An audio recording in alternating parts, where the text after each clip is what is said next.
All right, and we are back here on the GSMC football podcast. And for the final part of the show, we're going to now go through the playoff picture in both conferences. So we'll start off with the AFC. So right now, the Dolphins still hold 2-game lead over the Bills, so they're 10-4. Bills are at 8-6. But listen, the Dolphins still got tough games on their schedule. They got the Cowboys. I know the Cowboys got blown out by the Bills, but still, I mean, it's still a tough game where we're not going to just say the Cowboys are a terrible team now. I mean, obviously the Cowboys are kind of who we thought they were at this current moment after that loss to the Bills, but still very good team.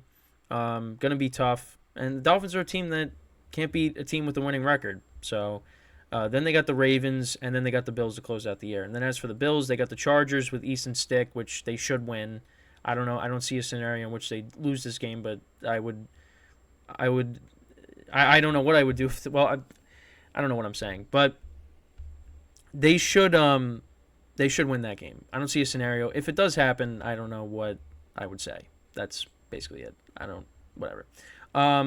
Then home against the Patriots, and then Dolphins to finish the year. So I'm hoping it comes down to that final game because that would be a great final game to have. Then you got the Ravens at 11-3. Looks like they're going to have the 1 seed. You got the Browns at 9-5. Bengals at 8-6. Steelers at 7-7. Credit the Bengals and the Browns with what they've been dealing with backup quarterbacks. Their Browns are in a much I shouldn't say a much better spot, but they are in a better spot than the Bengals at the moment. And I think they're a team that is going to get into the playoffs. They got the Jets. They got the Texans actually next week. Then they got the Jets. Then they got the Bengals. So some tough games there. But I think they get 10 wins at least, and that should be good enough to get you in. For the Bengals, you have the Steelers, the Chiefs, and the Browns. I mentioned that before. So it's going to be tough for the Bengals, but we'll see. Jake Browning's been playing good football. Then in the AFC South, this division is insane right now. You got 3 teams that are at 8-6. You got the Jags, the Colts, and the Texans. So right now, Jags. Trevor Lawrence is in concussion protocol, and if he misses this game against the Bucs, I don't think the Jags are going to win. But if he does play, then they should be. I give them a good chance to win this game. Then you got the Panthers and the Titans. So I mean, I think the Jags, if Trevor Lawrence does play, they win 2 of their next 3 at least. Then for the Colts, they are at the Falcons, home against the Raiders, home against the Texans. So, I mean, listen, the Colts could very easily lose 2 of their next 3. They could win 2 of their next 3. They could win all 3. They could lose all 3. The Falcons is going to be interesting because, is it going to be Heineke? Is it going to be Desmond Ridder? We'll see. The Colts, I think, at least get to 9 wins on the season. And then for the Texans, they got the Browns. We'll see if Stroud gets out of concussion protocol. You got the Browns, the Titans, and the Colts. So, yeah, it's gonna be interesting to see what happens down the stretch with these teams. But yeah, and then you got the Chiefs. Leading the AFC West. They pretty much are gonna lock up this division. They play the Raiders at home, which they should win. Bengals at home, which could be tough because Browning's been playing better, but I think they should win that.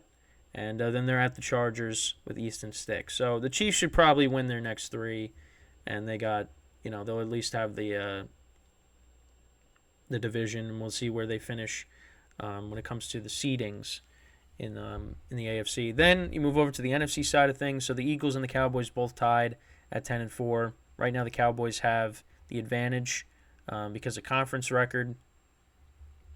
But all the Eagles got to do is win their last 3, and they're in.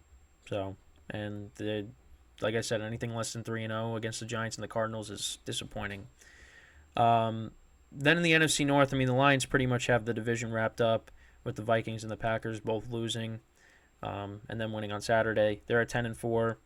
You got the Vikings twice, and then you got the Cowboys in between that. So, divisional games, and then you got the Cowboys in Jerry World. So those are tough games, but I mean, ultimately, Lions are gonna win this division and get at least the 3 seed.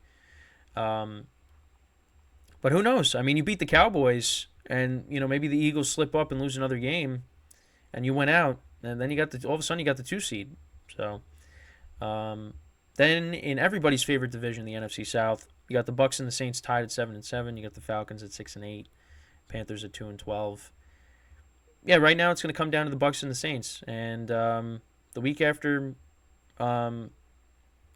this week they play each other in Tampa, so that's a big game. Then in the NFC West, I mean the Niners pretty much have that division wrapped up at 11-3, but then you got the Rams in Seattle, fighting for wild card spots. Niners most likely will have the number 1 seed this year, which is huge. Because last year they had the 2 seed and they ended up having to go to Philly, and Brock Purdy got hurt. Now, whoever's, Niners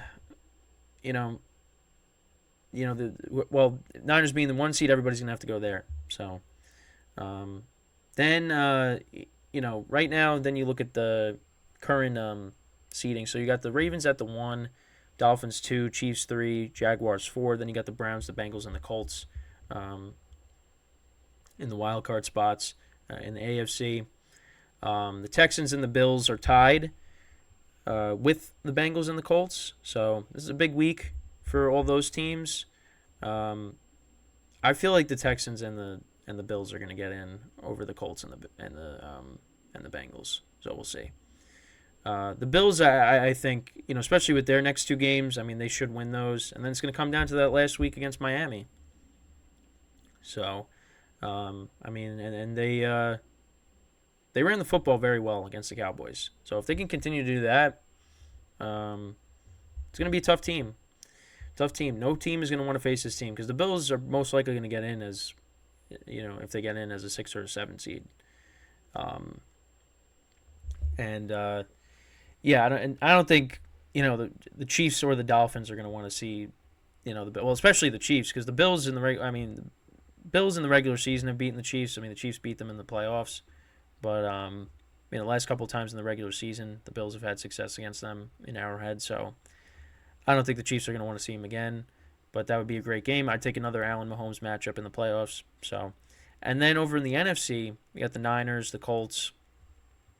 Why did I say the Colts? The Niners, the Cowboys, the Lions, and the Bucks, 1-4. Then you got the Eagles as the 5 right now. Vikings and Rams have the 6 and the 7. You got the Seahawks and the Saints at the 8 and 9 spots, and then you got the Falcons and the Packers, who are 6 and 8, a game back.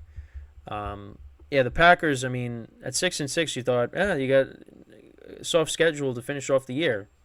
Now, not so much, but they got to get some guys back. Get Christian Watson back on offense. I don't know. But the problem the last couple weeks has been the defense. I mean, they were leading against the Giants, and they let Tommy DeVito go right down the field and kick the game-winning field goal. You win that game, you're 7-7, and you're tied with all these teams. But that's not the case. So, I mean, I think the Rams are going to get in. I really was kind of low on them, especially with Stafford getting hurt earlier in the season. No Kyren Williams, but since he came back, Cooper Kupp's back. I mean, Stafford's getting better protection. I mean, the Rams have been very good. They've been very good. Ever since Kyren Williams has come back, I mean, 37 points they scored, 36, 31, 28 this past week. They look like a good team. And now Cooper Kupp's back to looking like his old self. So, yeah, they get in as a 7 seed. I mean, they're gonna be a dangerous team. Right now they would be playing the Cowboys in the first round, and that's a team that, blew them out in Jerry World the last time they played them. This time could be different because this is a different Rams team than what they saw. Got a healthy Cooper Kupp, Kyren Williams. I mean, how great has Kyren Williams been, since he's come back? So, yeah, I mean, I'd like to see the Rams get in. The Vikings, we'll see.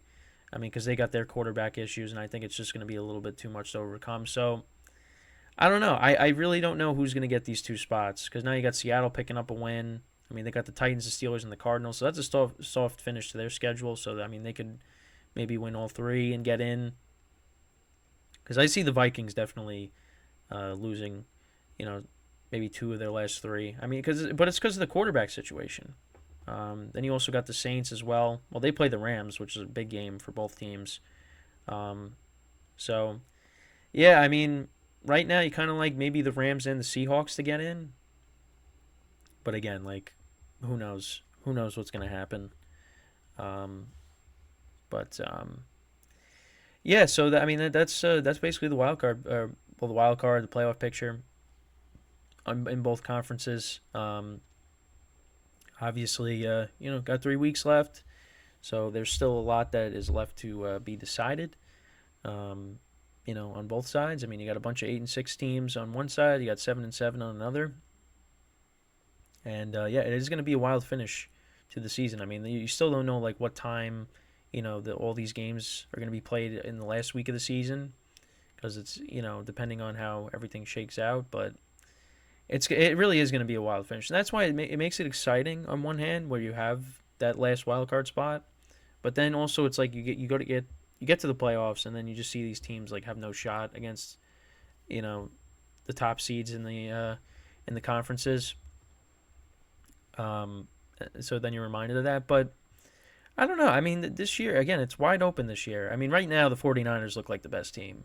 You know, by a decent margin. But we'll see what happens when they play the Ravens, because that's a good test for them, because the Ravens have a good defense. Lamar Jackson's playing well. So that and again, that could be a Super Bowl preview, So we'll just have to wait and see with that. I'm really looking forward to that. That's a great way to end off Christmas night. And then we go from there. But yeah, right now you got the Ravens and the 49ers as the top two teams. But I could definitely see, for me, I could see the Ravens getting upset more so than the Niners. But again, the Niners, they had that 3-game losing streak. So, and again, somebody gets hurt, that could change things. So, we saw how they looked with Deebo Samuel and Trent Williams being out. Get them back. I mean, now they're back to being the 49ers. And Brock Purdy and Christian McCaffrey are playing. They're both MVP candidates right now. Brock Purdy did say that he thinks McCaffrey deserves it. I think McCaffrey right now, I mean, especially with Tyreek Hill missing this past week, I think McCaffrey should get it. Again, I think a lot of people are in lockstep with it, that this is like the first year in a while that it should be a non-QB that wins the MVP. So we'll just have to wait and see. But yeah, that's pretty much it for the show for today. Once again, I thank you guys for tuning in. We'll be back again tomorrow, of course, 11 a.m. Eastern Time, so make sure to tune in for that. And until then, I'm Kenneth Grunfelder signing off from the GSMC Football Podcast, brought to you by the GSMC Sports Network. Have a good day, and I will see you guys tomorrow. Take care.